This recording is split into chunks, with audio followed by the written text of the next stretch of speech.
Got the right way? Hello. Hold on. Let's do it this Yeah. time. Hi, Si. You okay? Yeah, I'm doing well, thanks. How are you? Good, good. Yeah, good to hear from you. You can hear me and I can hear you. Yeah, Great. it was a bit of a problem before. Yeah, it's good Yeah. going. Yeah. So how are you doing, man? How's everything? It's been years. Yeah, I'm all good, man. I'm basically I'm out in sunny Zambia right now. So Wow. just working, keeping my head down and just working, just staying focused and looking after my family and stuff. So yeah, I mean, trying to avoid the whole COVID situation, but yeah, I'm all good. Yeah. Yeah. How many years now or months have you been over in Zambia now? Um, about 5 years. Five, five Wow. and a bit, yeah. So Wow. Hmm. Time flies, I tell you though. It's no, it does, just man. It does go quick. But when you keep yourself occupied, it's you don't really pay attention to it, to be honest. yeah. Okay. And how's Zambia dealing with the virus? Have they been using the precaution and you staying safe and the family's okay? To be honest, out of 60 million people, I think there's been registered about 17 deaths. No, tell a Mm. lie, seven. About seven. 7. Oh wow. Yeah, quite low. It's basically because we have a lot of mosquitoes like yourself and stuff. People on anti-malaria Mm. tablets, immune boosting kind of medication, which helps combat the whole corona situation. And Yeah. obviously, it's sunny all year round. That's why, ourselves and obviously you guys in the Caribbean, it hasn't been such a panic because of the weather and because of we're used to um, dealing with combating other sort of diseases as well in terms of like mosquitoes and stuff. So the body's kind of a bit more prepared for when it did come this way. Mm. Okay. I understand. So yeah, I just wanted to have you on, perhaps reflect on your career a bit and just, catch up on everything because the last time we saw you in national colours was 2013 and, a lot has happened since then, wonderful memories, in the black, green and gold, but nice to catch up a bit and how you been managing, learning Instagram? Was it your missus or the kids that taught you about it? Both, both. To be fair, I've been keeping myself. I've just been working. Obviously, I'm a director and I own a few companies and stuff. So Mm. for me in Africa, it's not such a major. How can I put it? It's more word of mouth, and we're more on the ground. When you're dealing with copper, you're dealing with real estate and construction. It's not so much social media based. So Right. in terms of like putting out what I'm doing out there, I've never really thought about it. My kids have been on this stuff, but for me, I'm all new to it, and they were like, "No, Dad, we're gonna introduce you to it, and just let people know where you are, what you're doing, and stuff like that." So it's been pretty cool because I've been catching up with a lot of old faces and keeping in touch with a lot of people now.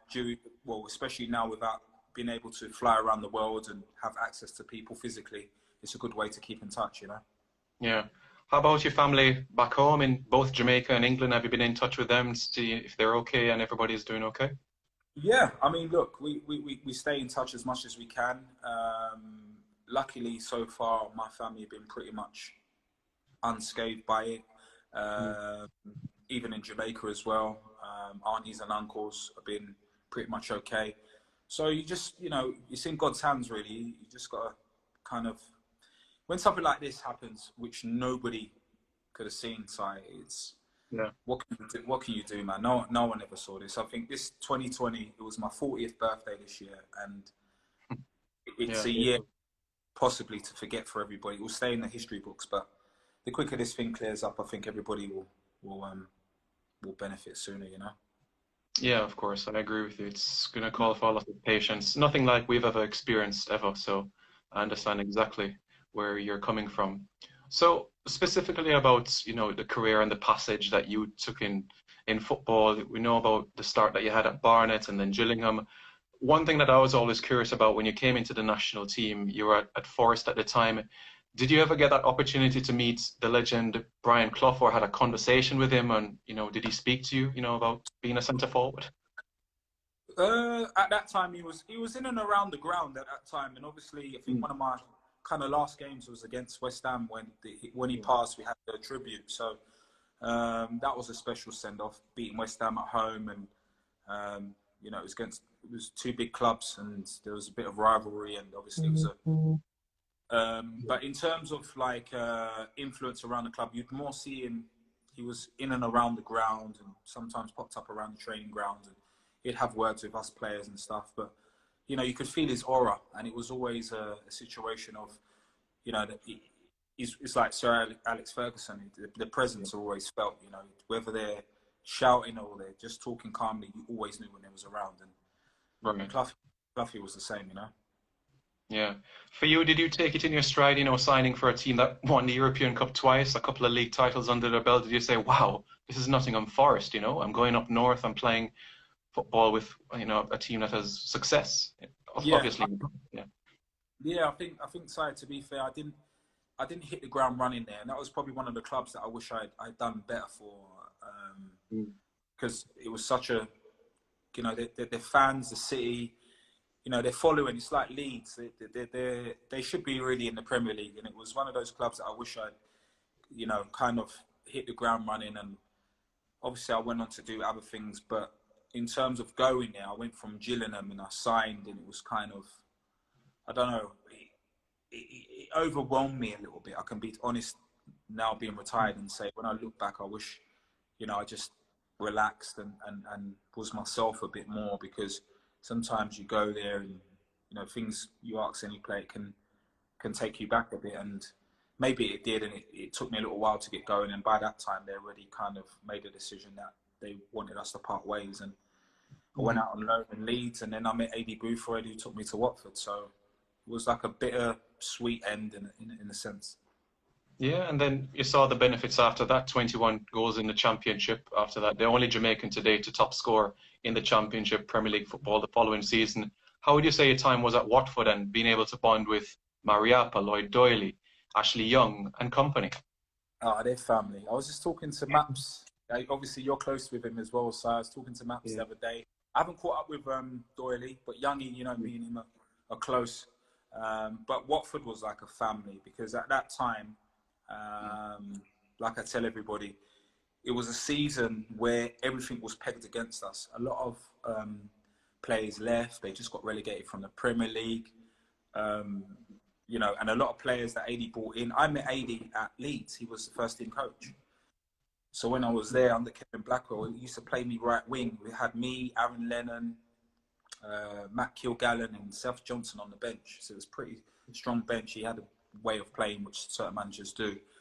And AD saw us basically when it was like, we'd always have like 11v11s. So it would be like me up front, and I'd have Aaron Lennon behind me. Then I had the old man Lucas Radaby. So the second team, which we called reserve, was stronger than the first team. But yeah, it was because after that, Aaron went on to Spurs, and then went on to play for England. So it was kind of like AD was kind of coaching, but he wanted the manager's role, and he called me in the summer. He said, "Look, come down." And then I also met Glenn Hoddle that summer because I was supposed to go Wolves. And then AD called me and said, "Look, yeah," he says, Glenn Hoddle, he took me around the training ground, and he says, "No, I really want you down in." And AD was like, "Look, you know, I want you to stay." So I went to Watford. He said, "I'll give you the number 9 shirt, you know, I'll make you my main striker." And that was enough for me. You know, hearing those words when a manager instills his trust in you straight away gave me the confidence to say, no, okay, look, I knew Wolves was a bigger club per se, but I felt right at Watford, and AD was bringing in players. Jayden Merritt came from non-league. Ashley Young was a trialist. I tell this story all the time. He not a trialist, because Youngie will get on the phone to me and start hammering me. But he done well for them in the Prem, scored a few goals, and then the manager didn't really kind of take to him, and his contract was up. So when he was there, the club said, "Look, you're a local lad. Come and train with us because you live in Stevenage." So when I got me and him hit the ground running, he signed a new contract, and he went on to to Villa and captain Man United and England. You know, the rest is history. Other players like Clough, Carlisle, we had Matthew. We had the team, and the bond was everybody had a chip on their shoulder and everybody had a point to prove. And 80 Boothroyd's first managerial job. So he was an unknown quantity. And so for us to go and do what we done, you know, you see some of the guys like Darius Henderson and the rest of the boys speak about it. It's a season, not just because we got promoted, it was the way we done it. You know, it was a season I won't forget. So would you say that the conversations you had with Boothroyd and company, that helped you to remain at the club instead of going in the opposite direction down to up to the Midlands in Wolves, like you were saying? Yeah, it was, to be honest, like I was just talking to AD maybe 3 days ago about it. Was just reminiscing on, he was saying how much of a nuisance I was, but he's like a father figure to me. You know, he was at my wedding, and obviously he's at the England under-21s now. But in terms of just somebody who knew how to manage, because I've worked under a lot of managers. You get some managers that are tactically brilliant, but management skills ain't the best. Then you'll get somebody who's maybe too much of a friend to the players, so people get relaxed. So there's a mixture. There's different. You know, I've worked under Steve Bruce, Chrissy Houghton, Gareth Southgate. You know, and they all had their different qualities, their weaknesses and their strengths. And AD's attention to detail was, he had us in on Sundays, even regardless of whether we won, studying the opponent we had for like Tuesday. Yeah. But then he knew when to kick somebody up the bum, and then he knows to not to go too hard. So he had that fine balance, and he got the best out of everyone. You saw the players, you know, a lot of the players that were there that season just, you know, and AD was another one. He was a youngster, and Maps will tell you this, he was one of the most annoying defenders to play against. Wow. Because even when the ball wasn't near you, you'd be pulling your shirt, and he was only a youngster, but he's self-belief in himself. Like, I was talking to him the other day, I say, like, I always respect you for that. Like, he wasn't, and he knew his attributes was just defend. He wasn't into any fashionable, he wasn't a Van Dijk where he would dribble out, and he was, I'm going to defend. And even though me and like Darius Henderson, Ashley Young, Nathan, like all those players would get onto him and say, Maps, look, it's just training. And he will just still keep coming. He'll just keep coming and keep coming. He was almost annoying. He was laughing about it the other day, but he's gone on to have a great career as well. And I said that I'm proud of him. You know, he's done really well. Yeah, and shortly after that move from Watford, you went up to Manchester, Wigan. But a move that Jamaicans enjoyed a lot was that loan spell at Hull, even though it was half a season. Daniel Kuzan, Giovanni, yourself, Fagan, that first 3-4 months of the season. Yeah, exactly. And you're talking about competing for a UEFA Cup spot. That was just unreal. What was key to that good start of the season at Hull City? Same again. Hull were unknown quantity. They were promoted for the first time in their history, and the buzz around the place was like everywhere. I mean, Hull is not the biggest place, but their fans are really passionate. They had a new stadium built, and everything was just setting perfect. And we had this attitude that wherever we went, we'd show the opposition respect, but we're not going to show them. And you know, we had leaders like you had Tony Warner in goal, and then you had George Botan, then you had Dean Windass around the club, and then you had a mixture of like youngsters and veterans, and it was kind of guys, you know, anybody that came and it was another kind of family bond. And no, we just hit the ground running. We went to Emirates. We were the first team, I think, to beat Arsenal at the Emirates. Remember that game, because obviously I support Arsenal, and then we went to Tottenham and beat Tottenham, and then we went to Newcastle at Newcastle. That was a game, beat Newcastle at Newcastle. So some of the results were huge, and the buzz around the place at that time, those first kind of 6 months, was just unreal. And then obviously it took a turn, but that's football for you. Yeah, as you rightly said, you talked about Anfield, getting a draw there, tight game at Old Trafford. It always seemed as well. There was a game at Stoke as well. You and Ricardo Fuller scored in a game. First time two Jamaicans were scored in a game. So you could say a lot of memories, you know, despite the short time frame. Goodison Park as well. I think I don't know if we drew or we beat them at Goodison Park. It was just, you know, it was the ride, you know. It was a roller coaster ride because it was like, okay, it's a whole. They've won. Okay, they're going to get beat next week. And then we won again, And then we're like in the top two or top three up until around November. And everyone's waiting for the wheels to fall off. And then obviously we met Man City, and then they had Robinho, Craig Bellamy, Vincent Kompany. Yeah. That's when they were making the transition of like bringing in the big money to Man City, because they just moved to the Etihad a few years, and then the new owners came in and they gave us an arse whooping. And at that time, and I tell this story all the time, and you know, I haven't got anything against Phil Brown. These are stories you can tell once you finish your career. His stock was really high, and I believe his name was touted for even England at that time. But Newcastle and Sunderland wanted him, and he's a Geordie. He's from the North East. Yeah. So that you really feel like he's kind of aura, not change in a negative way. He was just like, I want us to win every game, not just for Hull, but also, you know, if I can get my dream job, I want it. You know, because he was assistant to Sam Allardyce at Bolton for a long time. He's in the hot seat now, and he's doing really well. So for him to go to his boyhood team, it was a dream. And then obviously that happened at Hull, and the halftime situation, and from there it just went pear-shaped. So yeah, can you imagine if they kept you, what would have happened? Wouldn't have been fourth from bottom.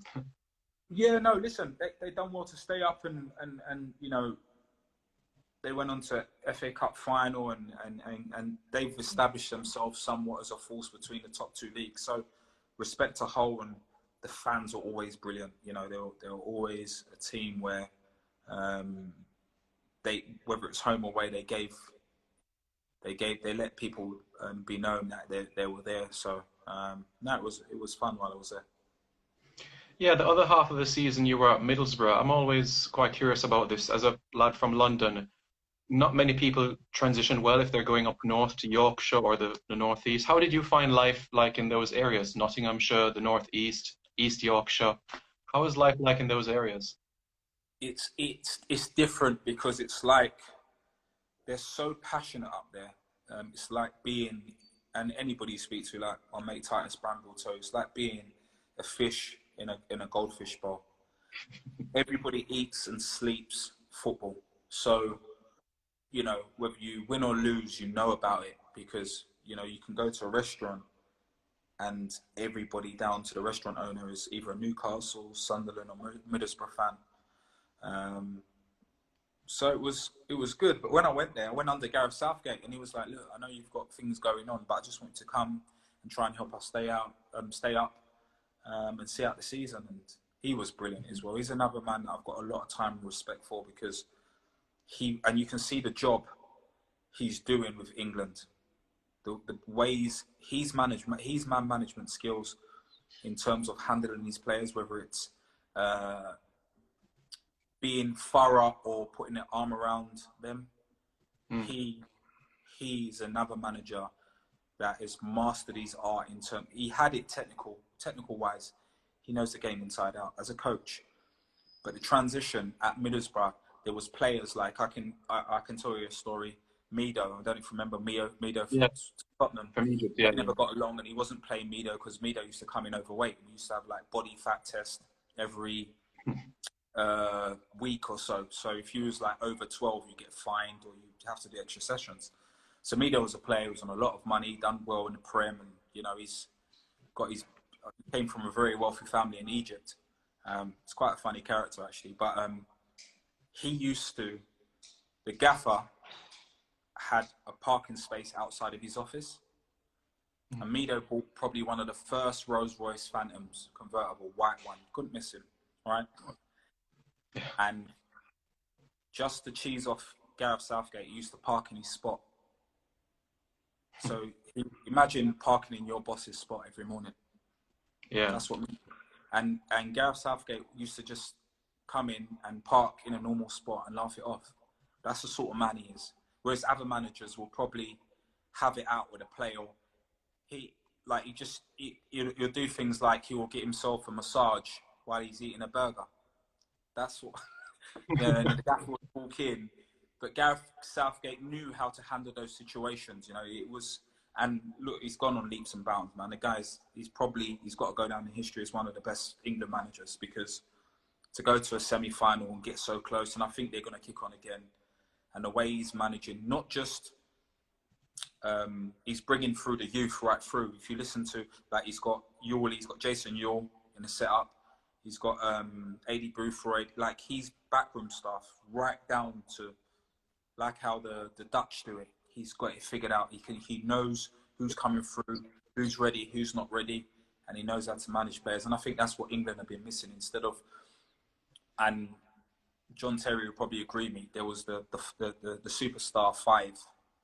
You know, you had Gerrard, Rooney, Lampard. You had the five that were always going to play, and then everybody else had to. But right now, it's like whoever's doing well for their club team, that's who he's bringing in. Like my old teammate Callum Wilson. You know, you just look, like, even in bringing in Youngie, just for experience, he knows that Youngie's good with the change room, getting the boys going, and he can play different positions. If someone taking him to the World Cup, that wasn't so much because he felt Youngie was the best player for the position, but he knew that he can call in Youngie at any given time, and he'll do a job and keep the team together. So when managers recognise that, instead of just going with names, you can see the results. Yeah, you spoke about a couple of individuals he's taken under his wings. Jason Ewell, example. Michael Johnson, a former Jamaican international, is in the under-20 setup. You see what Joby is doing in League Two with Leyton Orient, Darren Moore in League One with Doncaster. I just want to know your thoughts about the opportunities that managers have been getting, black managers have been getting in the UK. Is that something that you think needs a bit more improvement, or at the end of the day, whoever the cream will rise to the top? I just want to know your thoughts about that. I've had this question posed to me maybe the last couple of weeks, obviously with the Black Lives Matter situation, which is a very important issue, and you can't avoid that. But my mentality is always you should get chosen based on qualifications and are you right for the job. It should and it don't matter, because we bleed the same at the end of the day, Si, and it's a situation whereas we shouldn't make it as an excuse why we're not getting a job. But at the same time, we shouldn't be overlooked because you're a certain skin color. Because if you look, and this is my statistic, how many managers can you name out of the 72 Football League clubs, black managers? How many can you name? Less than 10. Probably less than 5, to be honest. Less than 5. Less than 10. Less than 5. Yeah. Name two. Name two, sorry. Darren Moore. Well, Chris Hughton doesn't have a job now, does he? Darren Moore is a manager. That's one. Sol Campbell. Is that Sol Campbell. Southend, yeah. That's two. Southend, which Southend is a lovely club, but no disrespect. Yeah. It's a situation where he's battling against a no-win situation, no budget. They might, and with this COVID thing, the club are a bit handicapped in terms of not having the funds, and obviously, hold on 1 second. Jules, can you sort out Bailey for me, please, darling? Bailey. Yeah. So I'm sorry about that. My dog's crying outside. That's all right. What my opinion is, and I'm glad it's being raised, and I wish more. Sorry, Katai, can you sort out Bailey? Can you let her in, please? Can you just go around the other way? Yeah. I believe now with this platform of Instagram and Twitter and stuff like that, I believe now players have more of a voice. And you just look at what Marcus Rashford has done recently with the free score, you know. And when people talk about take down Twitter, take down Facebook because Zuckerberg is supporting Trump, no, use these platforms now to voice whatever issues you have, especially being a positive message. And I think in terms of black managers and coaches being highlighted, it's reaching a wider mass of people now where it can't be avoided or it can't be brushed aside. If you go back 10 years, for that conversation to be happened, it's easy to brush it out because it wouldn't be it wouldn't create such a mass appeal to people that are listening. Now there's ears and there's eyes, and it's a valid point. You know, if there was not enough white managers, you know, it will be raised and fairly so. But you not to be able to name two black managers in the Football League, there's 72 teams in the league, is embarrassing, because how many black players currently in the Football League and how many black ex-players have played in the Football League or non-league or whatever, how many?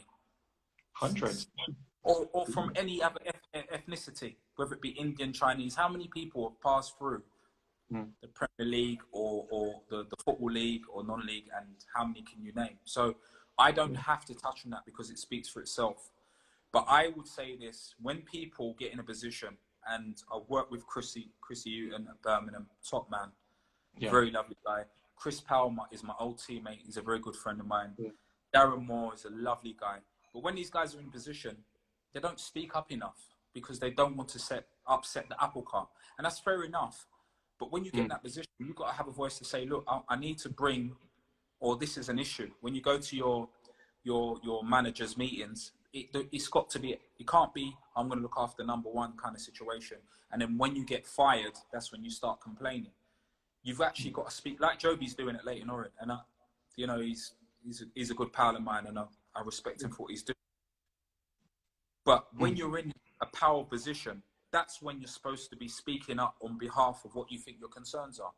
And I think not enough multi ethnicities are involved in football, and that's just a fact. Not enough people speak about it, so it's good that we're getting a platform to and see people voice their opinions. Yeah, I can understand exactly what you're saying, and I'm on the same page with you. It's just last year when you see Darren Moore is on the cusp of promotion to the Premier League, he goes through a spell of 3 games without a win, and he gets the sack. That is just out of order. I was livid when that news came. You go 3 games without a win. You're the highest scoring team in the division, and you just bin him like he's a piece of rubbish. Yeah, I mean, look, sorry, that is and I'll bring up Chrissy Houghton. He got Brighton promoted to the Premier League for the first time in their history, kept them up. They fired him, and they said they want to go with more experience. And no disrespect to the manager that they have there, but he's never managed in the Premier League, so I didn't get that one. And if that was me, I'd be livid. You know, and this is what I'm saying. It's horses for courses. It depends on what kind of character you are. And I'm sure Chrissy Houghton, if he listens to this, he's probably doing his bit, but he needs to come to the forefront now, because these are the guys that have the experience, have the knowledge, and start speaking up on behalf of what they've gone through, and letting other maybe black managers or managers of a different ethnic background understand the game and start speaking out vocally. So it's difficult for me to speak. I've never been a manager. I've never been interested in managing. I've always wanted to test myself outside of football because I believe life is bigger than football. And everybody works. So am I doing coaching and stuff like that? I have no interest. And that's not because I didn't appreciate what the game gave me. It's just I wanted to test myself and try and be successful in a different field. And from what I've gone through in my career, I was always closer to reality in terms of not having football. So when I got myself into problems, which is documented and it's public knowledge, I was always close to not having a career. So luckily enough, I had people around me, and then lucky enough, I just dug down and cracked on. But I always had a plan B. And that's why you'd find a lot of ex-pros, even current pros, stuck in a situation because they put themselves in a bubble. And I was talking to Adrian Mariappi the other day for maybe about 2 hours. Yeah. and he was asking me questions about certain things, business aspects, and what's it like. Because there's a fear once you're tied to something, and everything is done for you, and you're getting paid well for doing a job you love.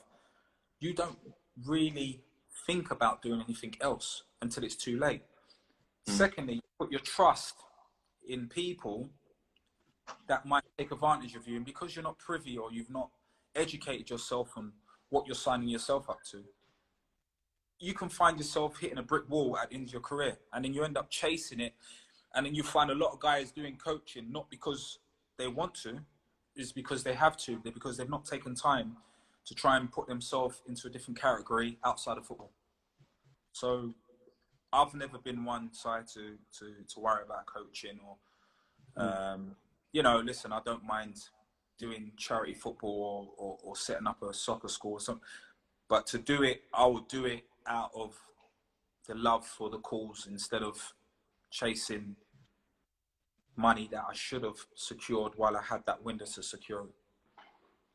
So my advice would be to young players is just make sure you know what you sign up to and invest in yourself, because there's a lot of sharks out there. Yeah, you highlighted the different challenges you faced, you know, throughout the course of your career, the sentences, etc. Do you look back on it and say, you know, those decisions I made me stronger, or you look back with regret, maybe if I didn't do this, then this wouldn't have happened? What sort of mindset do you take on that? My mindset is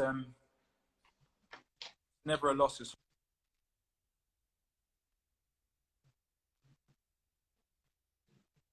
Mm.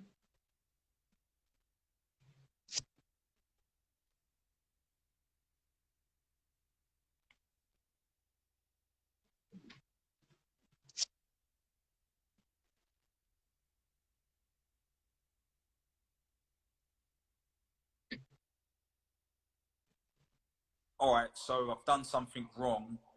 If I don't get back to doing what I'm doing, I've already secured myself and my family financially. So football will never be kind of the end of my route to where I want to get to. And that's Yeah. what I always had in my head. And it was, as I said, it was a pro in the sense of it's always good to think like that because you're not putting all your eggs in one basket. But it was a con because I had that kind of self-destruct button where, you know, and I wouldn't advise any kid to do what I done or take the risks I done. It was kind of like, okay, well, if I don't go back to football, then I can always go back to doing what I'm doing, and I always had kind of like a plan B. So I was always one of those kids. I mean, look, I was always one of those kids. If I saw an alarm in a school hallway, and it said big red button on it, it said "Don't press." I'm the kid that pressed it. And if you no, I'll be totally honest with you. I was a bit of a nuisance, to be honest.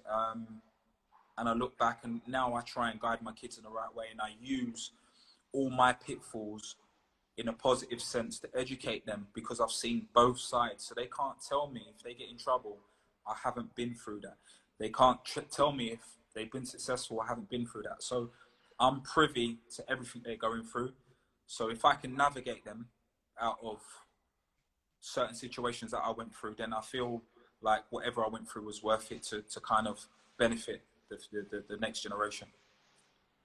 Yeah, since you retired in 2013 after your time at Sheffield, the one question that all Jamaicans have been asking, where is Marlon? Is he coaching? Is he in business? What is he doing? So if you don't mind to share, you know what you've been doing in Zambia. Is it real estate? Is it a different business that you're working on? Is it, taking care of the kids? What you've been doing the past couple of years, in Africa? Yeah, and everybody asks me, like, where have you gone? You gone missing? Look, I'm not on Instagram for numbers. I'm not. This social media thing is new to me, and I'm just like slowly letting people in my life always. And even if you look on the internet, it's more stories or pictures of what the media want to dictate in terms of who I am as a person, what I do. I'm out here in Zambia. I've got real estate. I've got my own construction company. We deal in copper. We've got dozers, excavators. We've got a successful construction company and a real estate company. properties all over the place, UK, here.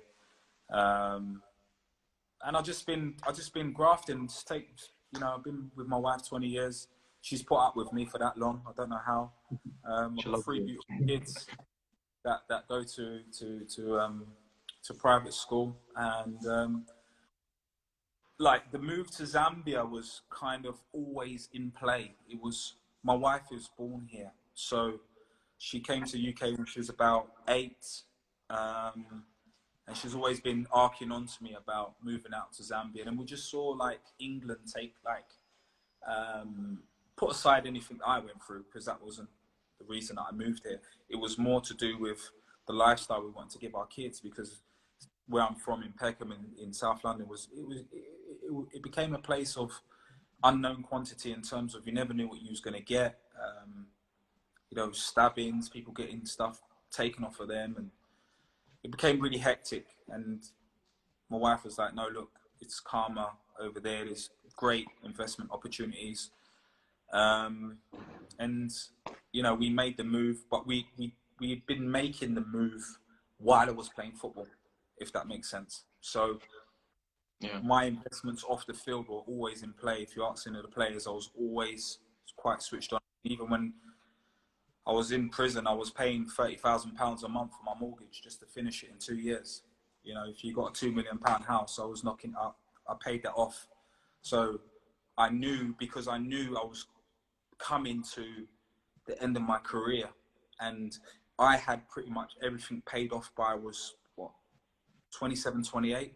So all the contracts I got after that were basically just for savings, utility bills, any other investments, because I already knocked out, even though it was tough, when you got to put down a big deposit and you're weighing out such amounts of money a month. But I knew it was going to benefit. My wife was switched on. She's at auctions, and we were buying repossession properties for a long time. So we knew that football is such a small window. And this is another piece of advice I'll give to any youngster, be it in Jamaica, especially in Jamaica, Africa, outside Europe. If your parents have land, or if you come across any sort of money, look, start investigating, do your research, start investing in those things. You don't have to engage a financial advisor, even though, they can give you some knowledge. But with a financial advisor, the majority of them are commission based. They're there to sell your product, get your money, they get their cut, and then if it works, it works. If it doesn't work, then we couldn't predict that. That's the famous line, and you're stuck in a rut. So my advice is, do your research. We got a privileged life to finish training at 1 o'clock, 13 hours. Got the rest of the day to yourself. Get on the property market. Talk to your parents. See whether you can build some apartments. If you come across, you get 100 grand, you get 10 grand. Buy some land. These things do not depreciate. You can buy a fancy car now and again, but if you sign up to a financial agreement or whatever, make sure you know what APR is. Make sure you know what a settlement figure is. Know what you're signing. Read your football contract. If you've got an agent working for you, what's he doing for you to dictate what he's put on that piece of paper? If you're not happy with it, don't sign it. You are the product. You are. So now, on top of it, you've got a platform of Instagram, Twitter, Facebook. You sell yourself. If you're scoring goals, why do you need an agent to tie you down to maybe 3 clubs that he's got a closer relationship with? All you need to say is simple as, well, I'm scoring these goals. This is what I want. This is the club I want to go to, XYZ. This is what I want financially. Whoever gets me that deal, that's who I'll do business with. And then just keep it moving. That's how I worked from 2004. Didn't have no financial advisor. And I kind of took time out, me and my wife, we went onto websites, we were looking for people that were desperate for money, we were buying property, because we knew we had an influx of cash coming in, but that wasn't always going to be there. Right. But when we finished, we was in a position to now be in control of where we went and what we done. We don't answer to no one. We were our own bosses. We go on holidays when we want. We employ a huge amount of staff. We're giving opportunity to other people to feed their families. So that's the direction we went, and that's what we're doing in Zambia, to be honest. Okay, spot on. So from the national team perspective, have you been keeping in touch with results or being able to watch the games online, how the national team has been doing now? Have you been seeing the progress they've been making, especially on the Tapa? How are things where that was concerned? Have you been watching the progress of the team? I'm going to be honest with you, Si. Football, for me, is not a priority to watch, and I catch up through friendships that I have with Wes Morgan, Joby, Maps. He's a big advocate for trying to improve the whole program. He gets a little bit frustrated, which I told him that look, it's not UK, so you've got to understand the balance between what you're going to get and what you ask for is going to be two different things. Yeah. The women's team coming through, I see little snippets of the women's team, even a netball team. I just like to see the colours. Whenever I see the colours, I associate myself as a Jamaican, you know. Regardless, nobody can ever take away like the honour of like playing for Jamaica and just hearing the national anthem. It's not your traditional national anthem. When you hear the boo, you know, it's a feeling that you can't explain to people, regardless of whether you play for England, Ireland, you know, Cuba, whoever you play for. When you're representing a national badge, it's different from club football, and it's good to see a lot of other players now coming forward, because I think, let's be honest, the team should have a lot more players playing for Jamaica that are playing across Europe, but it's like they almost don't want to associate themselves with the badge. Let's be real. And if that stopped, Jamaica would be a force like they are in athletics. That's me being real. Absolutely. And I think like I think at that time they had like me, Jamie Lawrence, Michael Hyde, Dion Burton. There was only like a few of us that would take the flight to come out, because but there was other players that qualified. I mean, Jason Newell came on late because maybe the England thing didn't work out for him. Yeah. But if you Kevin Lisby as well, obviously Joby came on late. I think the squad, and I'm not even just talking on the UK-based things, even in the Jamaican side of things, if we squash this whole, we get past this whole, you weren't born in Jamaica, you're not a real Jamaican kind of nonsense.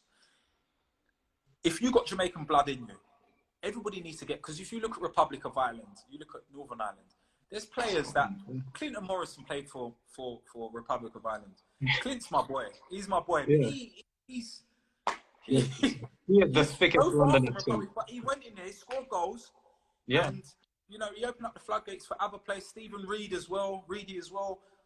We need more of a unity. And if you had players like Wes Morgan, Troy Deeney, Adrian Mariappa, all these, and then the strong youths from Jamaica as well coming together.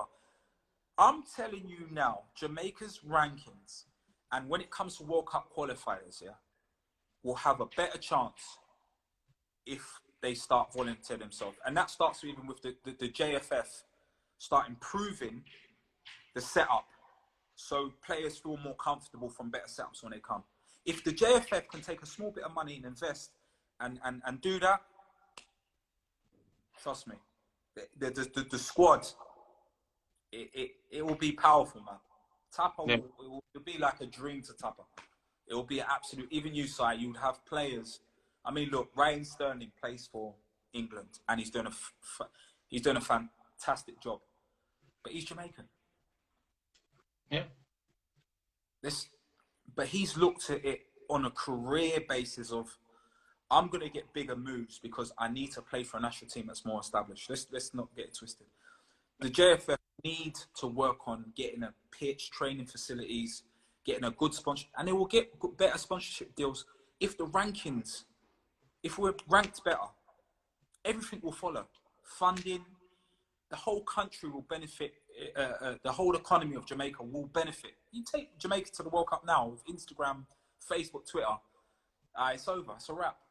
We'll take over the World Cup just with the colours, the whole atmosphere. You saw what happened in '98. That was, nobody even knew about Jamaica then. But then everybody, you had like Japanese people in Jamaican tops, French, just the whole vibe we bring as a small island is unrivaled. So imagine Jamaica getting to World Cup and getting like past the knockout stages.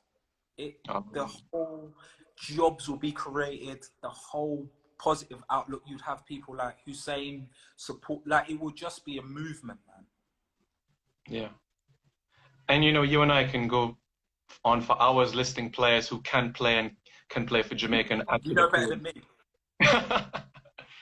We can go all night. Suppose one day the JFF says, hey, you know, Marlon, you know, we'd like you to help and invest in our program to reduce the debt. And 100%, man. Listen, Jamaica's a part of me. No matter what I've been, Jamaica's a part of my history. It's a part of my previous career, and I loved it. I always got on with the supporters when I go out, or if I get out to Jamaica. It's always love with me. I know I was a bit of a rebel. I just spoke my voice, and sometimes it worked, sometimes it didn't work, and I had my ups and downs. But you know, like when I put on that shirt, it wasn't never a case of me not giving my all, because you know, I'm sure my record speaks for itself for Jamaica, and that was at a time when we didn't really have the luxury of having those players, you know, access to those sort of players. If I can get onto certain players and encourage them to play for Jamaica, I am, but also need JFF to start making an effort to do more to encourage them and get on the ground to say, no, this player, even this youngster coming through, we need to grab him before England does. We need to get him a Jamaican passport. They need to have people on the ground to say, like, I'm talking from ground up. And even when they're doing their coaching out in Jamaica, like, they need to identify youngsters who they need to secure playing for Jamaica before they go to. So they got to make the setup comfortable, and they got to be doing better as a national team, because players are going to look at it and go, right, okay, so I've got an Irish grandfather, Republic of Ireland. I know I can get moves which will mean more wages. Okay, that's how it works. mm-hmm. So it's an investment that will work for Jamaica as a whole. Yeah, and just briefly on your playing career as well, you know, what would you say was the proudest moment? For me, it was going to Central American soil and beating a Central American team in El Salvador, you scoring a brace against El Salvador in a 3-0 win, Micah Hyde scoring the other. Is there any moment that stands out to you or sticks out to you from the national team? Yeah, that was crazy, man. You know why you know why it was crazy? Because I never experienced going to a game where we were led out and we had like shields over us. We had, I don't know if you watch the video, when we came out the tunnel, you go upstairs, and then you got cages, and then you got like police who like, they look like the Corona masks, like you had those kind of masks on, and they were both sides of us, and they had the big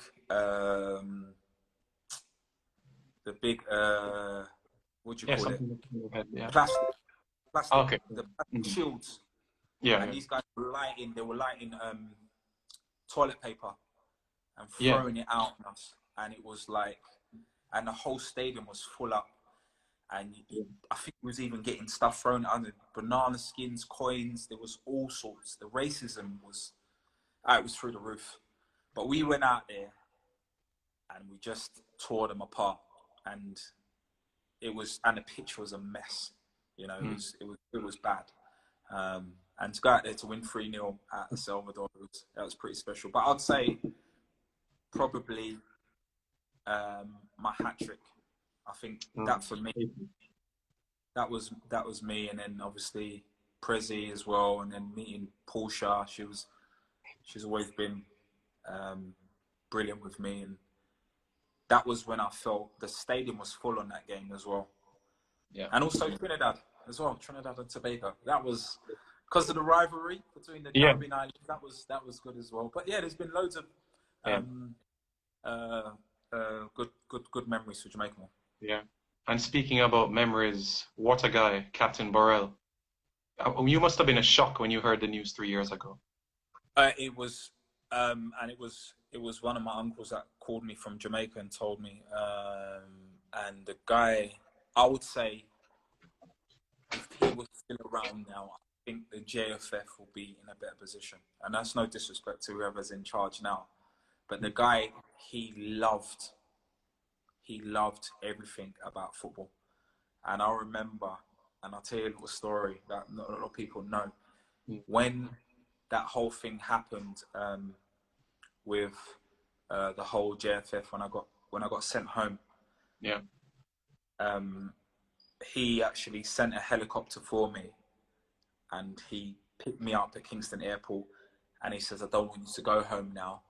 And he was me, and it was who else did I get suspended with? I can't remember. Chris.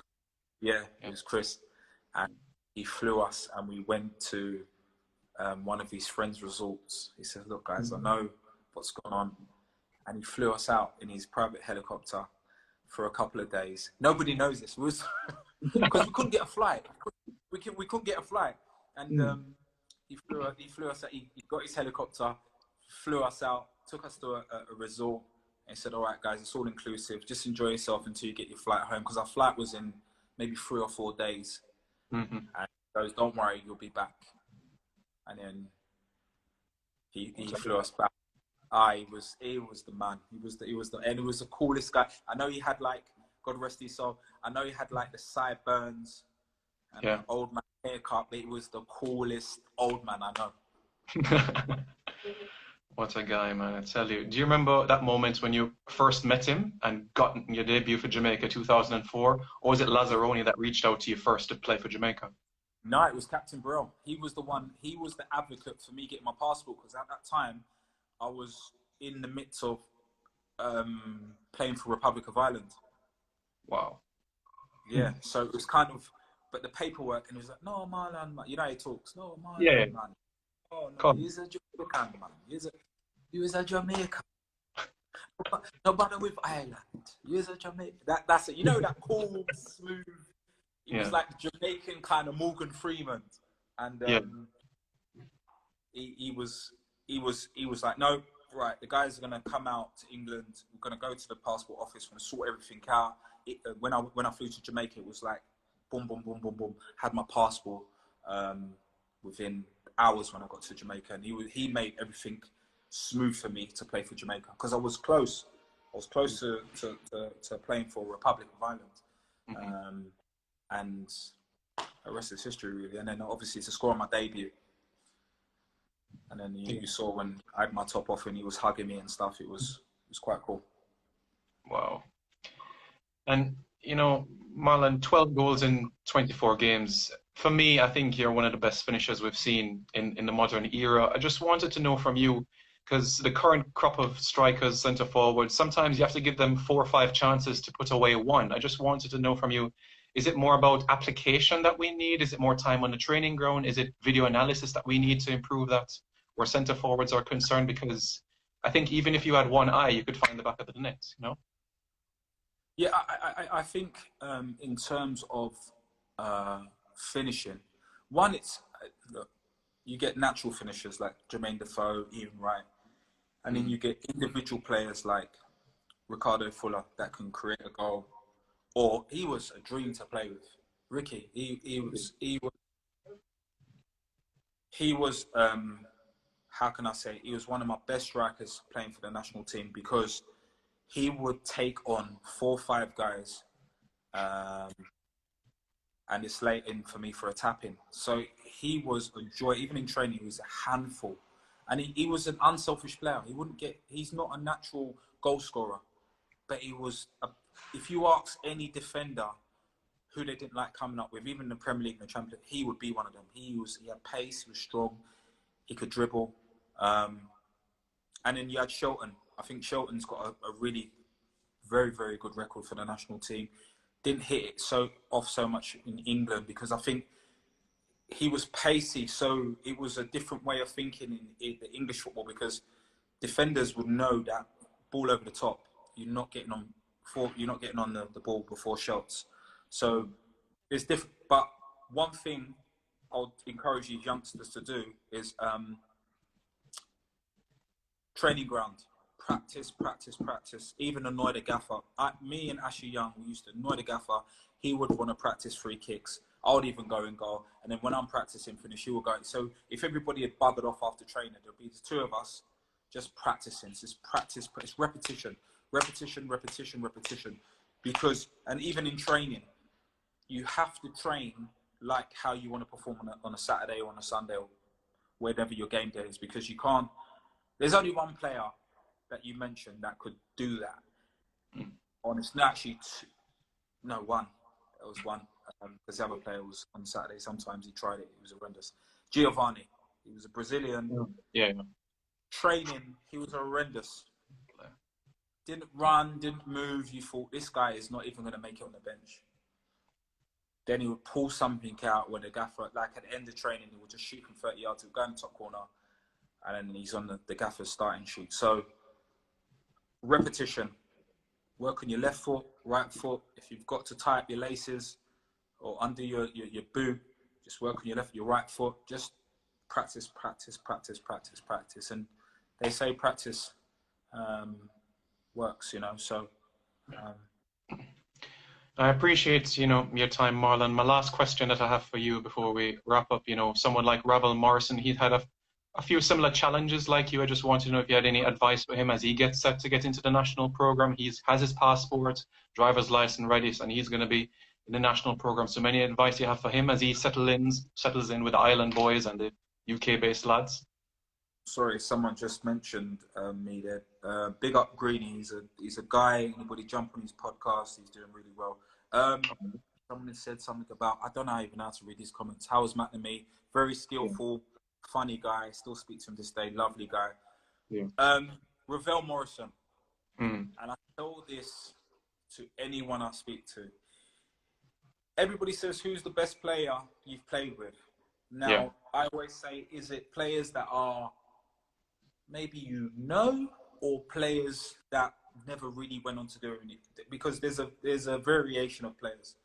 Ravel Morrison, hands down, is the most talented player I've ever played with. Wow. Okay? And you hear stories, and you speak to Rio Ferdinand, and you hear Sir Alex Ferguson say he's the best player that's ever come out of Man United youth team. So for Sir Alex Ferguson to say that, you know he knows what he's talking about, okay? And I am going to back what he says. This guy does things that normal people... And you remember, he was a youth team with Jesse Lingard, Paul Pogba... Michael Keane, Sam Dunstone, top, and he was head and shoulders above the whole lot of them. He's had a really good career, but he's never, and he's another one, he's an enigma. It's almost too easy for Rav. And when he came to Birmingham, I kind of grabbed him under my wing, and you know, I still kind of catch up with him when I can. If he played for Jamaica, let me tell you this. Fans would love him, because I know Jamaicans love a step over. They love to see something out of the ordinary. That's why Tapa is a legend for Jamaica, because he brought that Brazilian kind of flow to the team. You know, like Tapa, even now as a coach, Tapa used to take the mick in training. He used to nutmeg players, and he wouldn't even move. The guy's football ability, and I would say if he wasn't Jamaican, he'd be up there with like Gascoigne.